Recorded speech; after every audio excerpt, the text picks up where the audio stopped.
दंडवत प्रणाम. महानुभाव पंथात देवपूजा वंदन करताना किंवा मंदिरात स्थान वंदन करताना आपण डोक्याला रुमाल किंवा उपरणे बांधतो.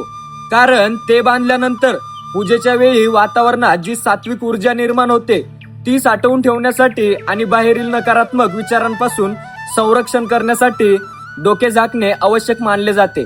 तसेच देवाच्या समोर जाताना आपण अनन्य शरणागत आहोत हे यातून सूचित होते.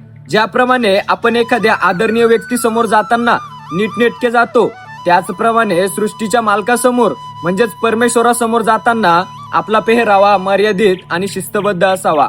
डोक्याला रुमाल बांधणे हे नम्रतेचे आणि आदराचे प्रतीक आहे. व्यावहारिक दृष्ट्या पूजा करताना डोक्याचे केस पूजेच्या साहित्यात पडू नये आणि पवित्रता राखली जावी हा देखील यामागचा एक उद्देश आहे. म्हणूनच भक्तीमध्ये शिस्त आणि एकाग्रता आणण्यासाठी डोक्याला रुमाल बांधण्याची ही प्रथा अत्यंत महत्वाची आहे. दंडवत प्रणाम.